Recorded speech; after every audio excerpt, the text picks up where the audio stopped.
Welcome back, listeners, to another episode of The Snake Pit. I'm your host, Son of Bat, and today I'm going to be doing something a little bit different. I'm going to be covering a video game instead of a movie. If you saw the first episode we did on this channel, the August Underground Mortem one, then you'll know the conversation me and Monster had about the original purpose of this channel. We hope to cover horror movies mainly, but also hope to expand out into other topics such as video games, books, magazines, CDs, action figures, all the kinds of stuff that encompasses horror or extreme, things. And that could vary to different genres and stuff. That could be horror, crime, sci-fi, it doesn't matter. So today I figured I'd take the first stab at this and I would review a video game. And I'm in no way a professional video game reviewer. I wouldn't even say I'm an amazing video game player. There are games I'm decent at, and there are games that I'm utterly dog shit at. But this is a game that's in a genre that I rarely ever play, but this is my go-to leisure game. I haven't beaten it yet, but I've sunk about 25 hours into it, had it for a couple years, and I always just have a good time throwing it on, crushing a few levels, or even replaying levels, trying to unlock new cars and stuff. And this game would be Carmageddon. We're past the 30-second mark here, folks, so I can say my true opinions on this game now without worrying about getting, a strike for swearing or whatever in the first 30 seconds. But, yeah, I'm Son of Bat, and I'm reviewing Carmageddon, the Maxi Pad Edition, folks. Why did I call it that, you may ask? Well, I spilled more blood than the Cambodian killing fields playing this game. I hit so many pedestrians that it made the women in those stereotypes seem like NASCAR drivers. I tore apart more families than Matthew Broderick on a Sunday morning drive with this game, and I loved every fucking second of it. Playing this game, it really reminds me of that Bill Burr bit about psychos versus functioning psychos, where he does that wild sound effect of the car going off and hitting a bunch of people. But playing this game as a total psycho, in my opinion, is the only true way to play this game and enjoy it. The game just throws you in the driver's seat and says, fuck it, you want to play like a nutcase with a death wish? Do it. And guess what? We'll reward you for it. As someone who never personally was ever that good at racing games, this was like a dream come true. Not only could I suck at traditional racing, but I could also have a chance of winning for once. The other thing that drew me into this game, other than its unorthodox approach to winning, was its clear parallels and inspirations taken from Roger Corman's Death Race 2000, which, if you guys like, your trashy exploitation racing type movies, I gotta recommend Death Race 2000. Most people might know it because of the Jason Statham remake, but yeah, this video game is essentially Death Race, and it is wild. Maybe I'll just run down some history on this game, and then I'll talk about some more personal things about it that I enjoy and why you should maybe check it out. But yeah, for this review, I'm not going to be covering the original DOS version from '97. This isn't going to be the Nintendo version or the PlayStation 1 version. Instead, this is going to be the Windows version I got on Steam called the Max Pack Edition. And yeah, so I'll just give some history on this game before I talk about why I like it. The original game was supposed to be a 3D destruction derby, and it actually was supposed to have the Mad Max license, but they weren't able to work that out because they couldn't find who had the rights for it. But instead, they actually secured rights to make a Death Race 2000 game because there was a sequel to the original film that was being planned at the time. And I forgot to mention it, the company that made this game was Stainless Games and SCI. So yeah, they were trying to make a derby game for a while. And then they landed on the Death Race IP, and that's what they built the game around. However, they also wanted to add hitting pedestrians to distinguish the game from other derby games at the time, and also to add a little bit of controversy. But what they didn't know, or I guess what they found out, was the game's Quarantine and the Die Hard trilogy also had the feature of hitting pedestrians. So they changed it up and made it so that you got points for hitting pedestrians, which you get that amazing tag from the trailer where it says pedestrians equal points. And yeah, so that's one of the features of this game. The basically a traditional racing game, you basically go from one checkpoint to the other and you try to beat everybody. Some arcade type racing games will have you smash into other cars, This game full on has 3 ways for you to win. You can either play it the boring way and do checkpoint to checkpoint, or you can destroy all the other cars and win, or you can kill every living thing on the map and have a chance of winning that way. And I think what it is you start off with about 2 minutes or a minute and a half of time when the race goes, and every pedestrian you hit or every car you destroy, it ramps up the time. There's also barrels everywhere where you can get like bonuses for your car and stuff. Some of them can actually hinder your car too, which makes gameplay really interesting. Again, this is a game from 1997, so if you're used to like modern racing games, then this might not be your cup of tea. You know, if you're like spoiled by high up graphics, then you'll probably hate this. Like, I know a couple people who won't even play the original Doom games because it's just so like a strain on the eyes, I guess, you know what I mean? So if that's a problem, then you might not like this. But I found with some fine tuning, this game actually runs really well. The original driving setup for the keyboard was kind of shitty, but I rebinded the keys and it actually plays really well. And I mean, fuck, I've sank 25 hours into this game, so like it's comfortable enough to play. There's also a few sequels. There's Carmageddon 2, Carpocalypse Now, and then there's the third one. I think it's like Total Death Race 2000. And then there's the fourth one, which is also really good, but I'll cover that in a different video. This game uses the B render engine, and this, I don't know what that actually means. Again, I'm not a gamer. I'm just reading some facts here. You know, maybe if you guys know what any of this stuff is and if this will entice you to get the game, whatever. It also has a whole bunch of levels. A lot of them are kind of like reuses of previous maps. One of the ones that's actually my least favorite map in the fucking game is this winter one that happens fairly early. I think it's about the third or fourth map you unlock. And I don't know, man, this level, I can't stand it. It's just, I guess it's the way it's laid out, and there's this huge slick of ice up on the mountains that will just like totally make your car slide from one end to the other without any control. It's a very frustrating level, especially with the time crunch in the beginning. It's kind of hard to like bang out the objectives. It's definitely one I restarted a couple times in order to like do properly on it.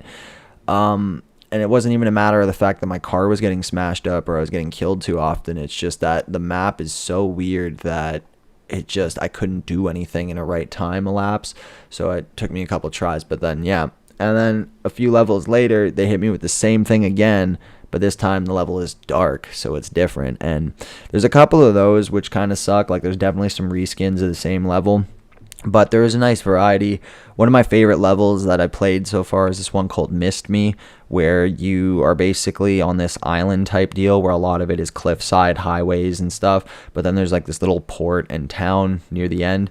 And I don't know, that one's really fun because it's like super sick to just ram cars like and make them go flying off the overpass into like the ocean and stuff.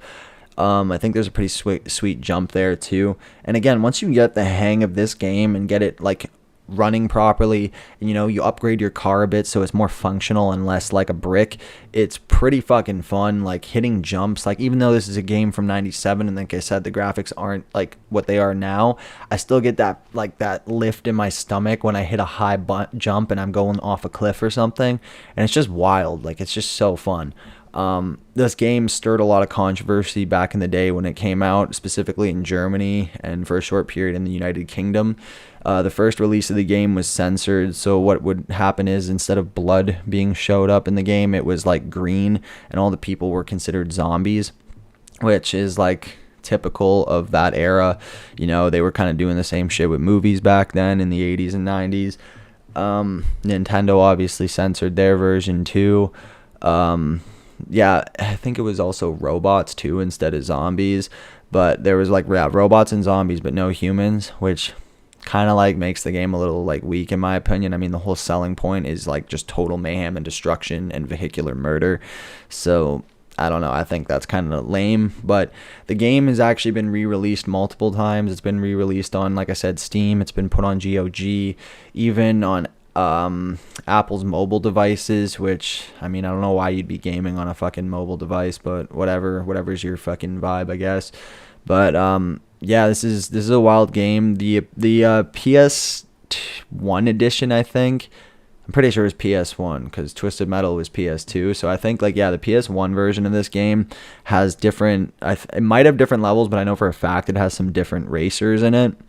And while we're on the topic of racers, I'm going to go through some of these right now because some of them are fucking hilarious. You got Agent Orange, who's an ex-FBI agent. You got Aggro Man, who's an exclusive to the PS1. You got A Killer the Hunt, another PS1 exclusive. You got Auto Scum, who's like a gang of psychos. You got Batmad. You got Billy Joe and Jim Bob. They only show up in the PlayStation version. The Brothers Grimm, which are like morticians. Burly Shirley, which kind of looks like Divine from Pink Flamingos. Buster Crimes, who kind of looks like Darth Sidious in the PlayStation version. You got Charky and Clutch, which are Starsky and Hutch, basically. Dan Dead, who's kind of like a zombie. DE-D209, so Dead 209, only in the PlayStation version. Now we come on to one of the main first characters you choose in this game. There's two main ones you pick. The first one on this list is Diana, and she drives the Hawk, which is like her standard like red whip. There's Dawn Dumpster. There's Ed 101, who's like a robot. There's Ed Hunter, Farmer Fright, Fat Man Dim, who I think is like a cop, but he's only in the PlayStation version. Firestorm, who's like a hazmat guy. Frau Dauver, and she only appears in the PlayStation version, but from the picture I'm looking at, she looks kind of like that Nazi chick from the new Wolfenstein game that you like split her face. She really does look like that. General P. Ram, he only shows up in the PlayStation version, and he's like a Vietnam type vet dude, I think. Halfwit Harry, Hillbillies, kind of like the Divine one I mentioned, but the male version. Hammerhead, dude thinks he's a superhero. Hannibal Cannibal, this guy only shows up in the PlayStation version. Heinz Faust, this guy is a supercharged sport coupe, and it has tank tracks. It's fucking wild. There's Herb E. This like kind of golden eye type dude. Hair Coolid. Again, just like there's a lot of drivers. I haven't hit a lot of these ones, but there's a decent amount that I have hit. I'm just going through the list here because some of these are really funny. Honest John, PlayStation version. Incredible Cutter, kind of looks like a Skrull with an iron jaw, only in the PlayStation version. There's Ivan the Bastard. This guy, I've had him show up in a bunch of the levels I've played so far, and he's like this Ukrainian like monster truck driver. The huge trucks in this game are so fucking annoying, but like they're pretty satisfying once you can destroy them. So every time I destroy Ivan the Bastard, I feel great.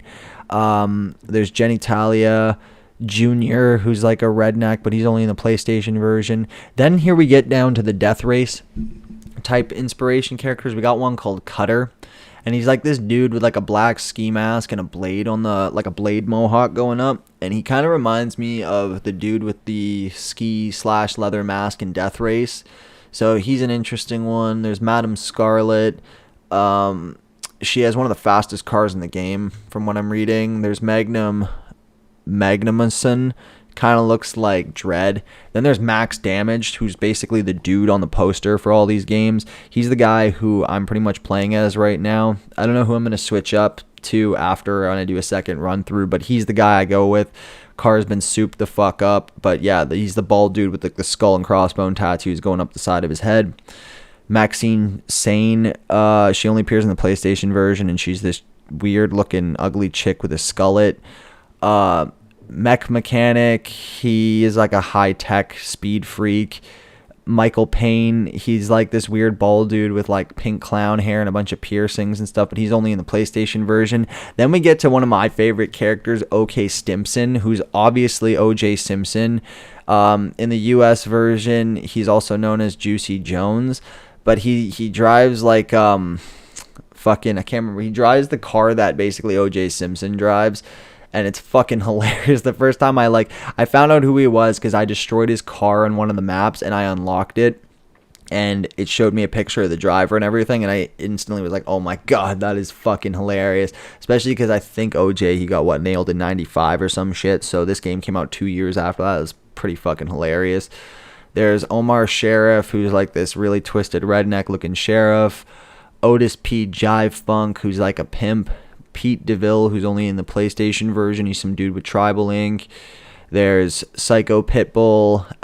There's Razy Fool, who's like kind of like a white Mr. T, I guess. He's in the PlayStation version. Reverend Limit, who's like a fucking priest with spiked hair and drag. There's Screwy Louie. He's got a I think he's in both versions. His car's got like a fucking screw on the end of it and can like pretty much just like, it's like the monster truck guy I was talking about. So it's like the same kind of a size truck but with a screw on it. So if you get pinned by this guy, you're pretty much like against a wall, you're pretty much fucked. There's Shawnee Smith, Sylvester Stallion, and like the ones that I'm not going into detail are like really not that interesting. There is Cynthia.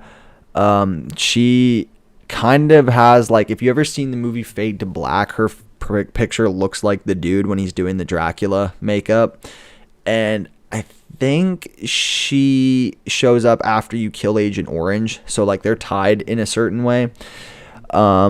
Then there's Slim Chance, Stella Stunna, and Stigo Soar, who's like this pimply looking Irishman.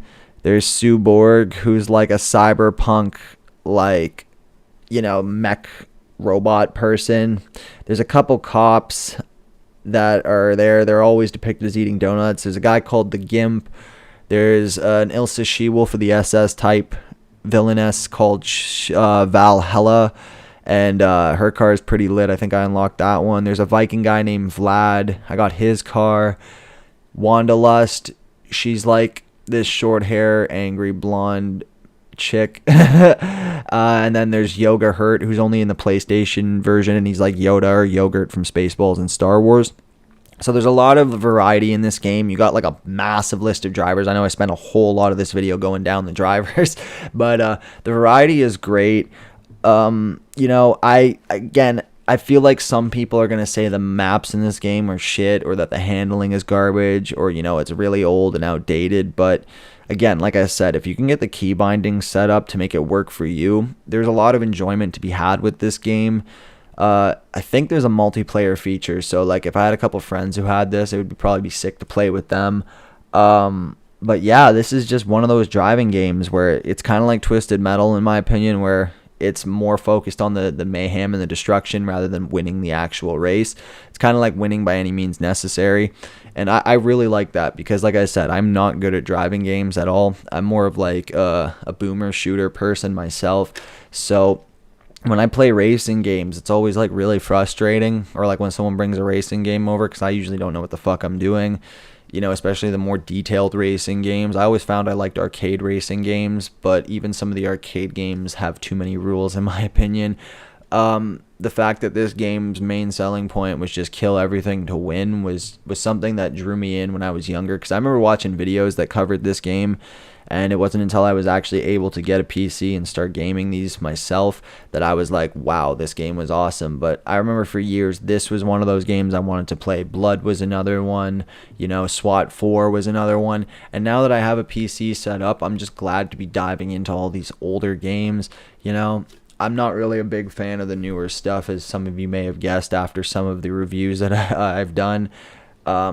That extends from just movies, but to also comic books and video games. I feel like a lot of the newer stuff, I could be jaded for saying this, because, you know, there is some newer stuff out there that I really do like, but there is a mass majority of new entertainment coming out that is absolutely dog shit. Like, a lot of the movies coming out now are just remakes and reboots. You know, fucking TV shows are just... They say TV is outdone film, but I don't really see that. I think a lot of shows are just really overdone, long, and boring. I tend to be one of those people where the more someone hypes something up, the less likely I am to go check it out. That's why I still haven't watched Squid Games. But yeah, the same goes for video games too. I feel like a lot of the AAA games coming out right now, like Wolfenstein 2, is a whole lot of cutscenes, a lot of just, you know, shit that I didn't need, and not a lot of game. This game just throws you the fuck in, man. Like, you're just driving around destroying shit. There's also fucking, for you metalheads out there, there's 3 remixed versions of I believe Fear Factory's music on here, which is pretty fucking dope. The soundtrack again is pretty cool. But yeah, like, you don't really see games like this being made too much anymore, you know? It's like, I saw a meme where it's like a lot of the games coming out now, like games back in the day were like run, jump, eat this flower, shoot fire, and now games are like, you're a depressed, broken, middle-aged fucking loser in this fucking self-loathing story of melancholy, and it's just like, I'm getting really fucking tired of games like that. That's why I got a PC instead of a new console, because I just don't think a lot of the AAA titles are holding up for me. I'm getting also tired of the overuse of realism and open worlds. I kind of miss linear gameplay. This game is pretty linear, but it's got its open world esque vibe to it. You know what I mean? Like the maps, you can go about it any way you want. You can hit checkpoints backwards if you want. You can spend time in one area rallying up the cars and smashing the shit out of them. You could explore the whole track around. There's even secrets, kind of like even in that shitty snow level I was talking about. Like if you go off the track and like wall climb, you can get to like more pedestrians, more barrels with power ups.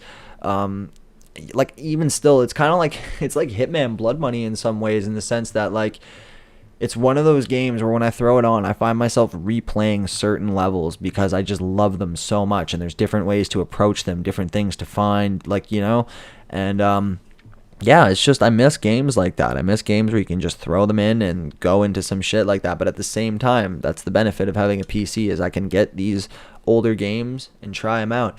And if you guys if this sounds like something you guys would like, I highly recommend it. It's good if you like older games, good if you like racing games, good if you like destruction games. Like I said, adjust the key binding so it works for you, but once you do that, you should be totally fine. It's weird. I've never done a game review, so rating this is going to be kind of weird and probably a little bit biased. I guess if we were to do this like a movie on a scale from 1 to 10, 1 being utter dog shit and 10 being absolutely amazing, in my personal opinion, I'd probably give this about a 9.5. And that's just because this is one of those games where I can just, like I said a billion times, I can throw it on, jump in any level, screw around with it, and just have fun for like a couple hours. Like, I rarely do that with video games. There's only a few that can actually hook me in for like a couple hours at a time. This is one of them. Why it wouldn't be a perfect 10 is because it took me a while to figure out my key bindings and everything and make the game work for me. And there's some things in the game, like I said, the reuse of levels, which I guess it could be stretched out to technical limitations or budget or whatever, but there was just some levels in this game that were very annoying to do, and you kind of have to do a few maps to progress up in the stats to unlock more of them. So sometimes you got to play these maps a couple times and it can be really annoying. But other than that, like, the variety, like I said, is cool. You got a bunch of drivers to pick from. If you destroy if you get challenged at the beginning of a race by a driver and you accept the challenge, if you kill that driver in the game, you take their car. So you add more cars to your list that you can play with later. Yeah, it's just a fucking awesome game. Super fun, relaxing to some degree. I usually just have another window open and I'm either playing like synthwave or metal when I'm playing this game, and it hits so proper. It's like a more homicidal version of Drive. Like, if like the guy from Drive had no moral compass and was just using his vehicle. It's like Drive meets Death Proof, I guess. You know what I mean? Like, super fun fucking game. High recommend. I'll check the price on Steam for you guys right now. If it sounds like something that's interested, and if the price point really sells it for you, then I recommend it. Let's just see. Carmageddon. It's going for about $10.99 right now in Canadian, and the other games are going for about $10.99, $18.99, and the third game is going for $5.49, which makes sense because TDR 2000 is kind of shit in my opinion. But yeah, no, I recommend this game to anyone who's interested in vehicular homicide games. If you like Death Proof, Death Race, like that kind of stuff, and you want to try out a game version of that that's faithful to it, this is the closest thing. Yeah, hopefully you guys enjoyed this episode. And if you guys want more video game content, don't forget to like, comment, and if you're not subscribed, go ahead and do that if you want, because you'll get more videos like this in your feed. I'm Son of Bat. Had fun doing this review. Hope you guys had fun listening, and I'll see you in the next one. Peace.